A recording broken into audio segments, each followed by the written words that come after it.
नमस्कार दोस्तों, गार्गी क्लासेज में आपका स्वागत है।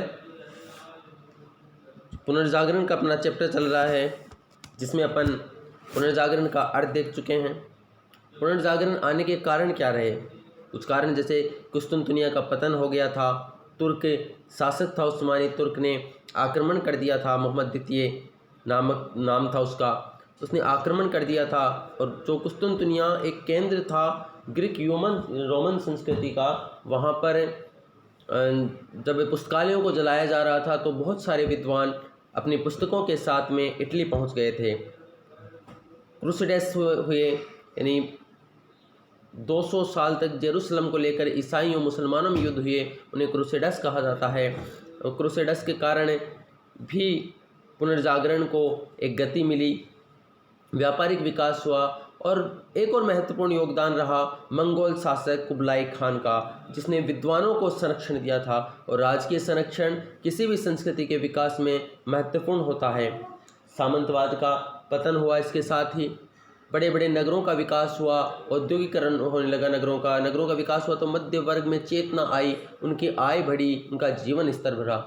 और सबसे महत्वपूर्ण चीज़ इस समय होती है कि 1454 ईस्वी में जोहेन गुटेनबर्ग नामक वैज्ञानिक ने प्रिंटिंग प्रेस का आविष्कार किया, जिस कारण से बहुत ज़्यादा प्रतियां छपने लगी, भौगोलिक खोजें हुई, स्कॉलस्टिक विचारधारा का विकास हुआ और राष्ट्रीयता की भावना का उदय हुआ। ये कुछ पॉइंट अपन ने पढ़े थे पुनर्जागरण के कारणों में पिछले वीडियो में। अब अपन देखते हैं पुनर्जागरण की विशेषताएं क्या क्या रही। तो पुनर्जागरण की महत्वपूर्ण विशेषता है कि स्वतंत्र चिंतन का विकास हुआ। व्यक्ति तार्किक तरीके से सोचने लग गया, अपने विवेक का प्रयोग करने लग गया। अब वह ऐसे नहीं सोचता था कि चर्च ने जो बात कह दी वही सत्य होगी, बल्कि वह चर्च की बातों को परखता था। ऐसा भी नहीं था कि चर्च की बातें बिल्कुल ही अवहेलना होने लग गई थी, लेकिन यदि वो तार्किक थी तो उन्हें अपनाया जा रहा था, और तार्किक नहीं थी तो व्यक्ति उसको छोड़ भी रहा था। इस समय मानववाद की विचारधारा का विकास हुआ। मानववाद लैटिन भाषा के शब्द ह्यूमैनिटीज से बना है, और ह्यूमैनिटीज का अर्थ होता है उच्च ज्ञान। उच्च ज्ञान यानी पोप और चर्च के स्थान पर अब व्यक्ति के बारे में सोचने जाने लगा।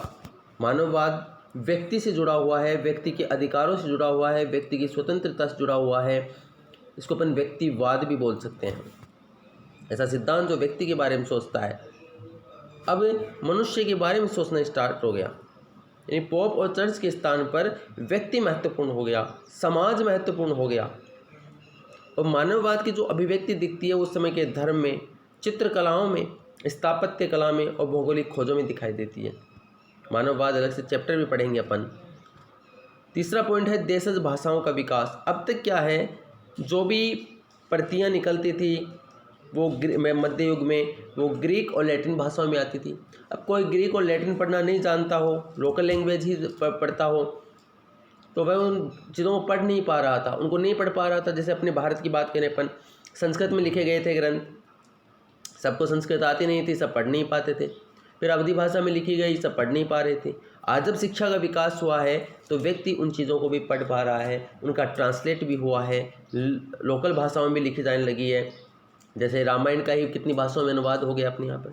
तो ऐसे ही उस समय ग्रीक और लैटिन भाषा के साथ साथ अंग्रेजी, इटालियन, फ्रेंच, डच, स्पेनिश आदि भाषाओं में भी साहित्य की रचना हुई। फिर बात करते हैं व्यक्तित्व का स्वतंत्र विकास। स्वतंत्र विकास का मतलब है कि अब अंधविश्वास जो थे, रूढ़ियाँ थी, परंपराएं थी, या चर्च के जो बंधन थे, उनसे मुक्त होकर व्यक्ति स्वतंत्र रूप से सोचने लग गया। फिर बात आती है यथार्थ सौंदर्य की अनुभूति। ये अपने आप में एक अद्भुत टॉपिक। यथार्थ सौंदर्य जो शब्द है ये चित्रकला से जुड़ा हुआ है। यथार्थ सौंदर्य चित्रकला से जुड़ा हुआ है, यथार्थ सौंदर्य चित्रकला से जुड़ा हुआ है। और यथार्थ का मतलब है कि वास्तविक यथार्थता से, वास्तविकता से व्यक्ति वाकिफ हो गया। जो चर्च अब तक परलोक की बात करता था कि अच्छे कर्म नहीं करोगे तो आपको हेवन नहीं मिलेगा, स्वर्ग नहीं मिलेगा, अच्छे कर्म करो, जबकि अब क्या हुआ, वास्तविक सौंदर्य अब इहलोक के बारे में सोचने लग गए। जैसे लियोनार्डो दा विंची ने एक चित्रकारिता की फेमस चित्रकारी है मोनालिसा। मोनालिसा में यानी मोनालिसा एक जो देखी भी होगी आपने, राजस्थान की मोनालिसा कहा जाता है बनी ठनी को भी। यानी अब तक जो चित्रकारिता होती थी, पहली बात तो महिलाओं की उनका चित्र ही नहीं छापा जाता था चित्रकला में। दूसरा, यदि बना भी दिया गया महिला का चित्र तो ऐसे ट्रेडिशनल कपड़ों में बनाया जाता था, बिल्कुल ट्रेडिशनल तरीके से दिखाया जाता था। ये पहली बार एक ऐसी चित्रकारी की थी लियोनार्डो दा विंची ने जिसमें एक महिला को परंपरागत चित्रकारिता से बिल्कुल अलग दिखाया गया। उसके जो वस्त्र वेशभूषा थी वो भी बिल्कुल अलग प्रकार के थे। शरीर को बिल्कुल सौष्ठव तरीके से दिखाया गया है, जो ये बताता है कि यथार्थ जगत में भी कुछ है, जिसमें यानी रुचिकर चीज़ें यहाँ पर भी हैं।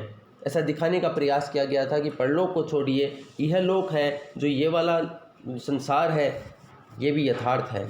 तो यथार्थ सौंदर्य की अनुभूति हुई।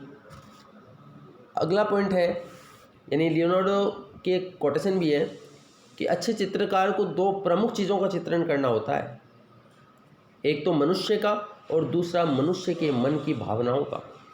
जो कई भावनाएं उद्वेलित नहीं होती हैं, चित्रकार उन्हें बाहर निकाल करके दिखाता है। नेक्स्ट पॉइंट है वैज्ञानिक दृष्टिकोण का विकास। ये बात आप समझ ही चुके हो कि अब तक तार्किक बातें हो रही हैं, तो हर चीज़ को वैज्ञानिक तरीके से सोचने लग गए। वैज्ञानिक तरीके का मतलब कि जो क्रमबद्ध तरीके से और अनुभव के ऊपर आधारित था, प्रयोगों के आधार पर सत्य की पहचान। जो चर्च ने कहा है उनके ऊपर रिसर्च किया जाए, क्या वो वास्तव में सच है, अगर सच है तो उन्हें अपना लिया जाए, नहीं सच है तो नहीं अपनाया जाए। तो वैज्ञानिक दृष्टिकोण का विकास। फिर बात आती है कला के क्षेत्र में विकास। एक अलग से टॉपिक भी पढ़ेंगे अपन। कला के क्षेत्र में मध्य युग की कला काल्पनिक और धर्म पर आधारित थी, परंतु इस काल की कला यथार्थ थी, प्राकृतिक सौंदर्य पर आधारित थी। साहित्य का विकास। एक साहित्यकार है दांते।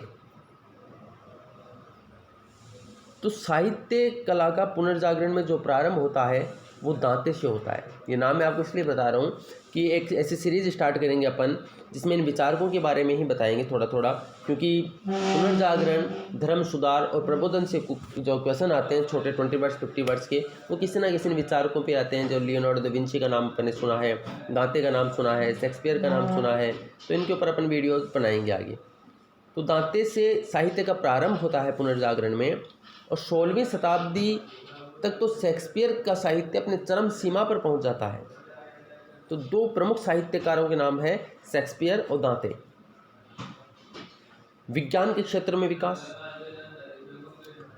बड़ी बड़ी वैज्ञानिक खोजें होने लगी, वैज्ञानिक निरीक्षण होने लगी, अनुसंधान परीक्षण हुआ, प्रेस का आविष्कार हो गया। इसी टाइम पर फिर जब छोटे छोटे आविष्कार होने लगे तो और वैज्ञानिक थे उनको भी प्रोत्साहन मिलने लगा। तो इस दौर में बहुत सारे वैज्ञानिक आविष्कार हुए हैं, उन आविष्कारों के नाम भी अपन पढ़ेंगे। एक अलग से वीडियो बनाएंगे कि पुनर्जागरण का विज्ञान के क्षेत्र में क्या प्रभाव पड़ा। विज्ञान, साहित्य और कला पर अलग से पूरा टॉपिक अपन डिस्कस करेंगे। नेक्स्ट आता है भौगोलिक खोजें हुई। ये अपन ने पुनर्जागरण के कारणों में भी देखा है और पुनर्जागरण की विशेषता भी है। पुनर्जागरण आया इसलिए था कि भौगोलिक खोजें हुई तो लोगों को पता चला कि संसार इतना ही नहीं है, संसार तो और भी है, ज्ञान इतना ही नहीं है, ज्ञान तो अपनी चरम सीमा पर है, बहुत ज्ञान भरा पड़ा है। तो पूर्व का ज्ञान पश्चिम को हुआ और पश्चिमी का ज्ञान पूर्व तक पहुंचा, एक समन्वय हुआ। और भी जैसे स्टेलिस्टिक विचारधारा के बारे में अपन ने पढ़ा था, वो भी एक भौगोलिक खोज का ही तो परिणाम है। भौगोलिक खोज से संबंधित जिन की बात अपन ने की, ऐसे हैं Amerigo Vespucci, Christopher Columbus, Vasco da Gama, prince Henry, captain Dias. जिस वास्को डिगामा ने भारत की खोज की थी इसी दौर में।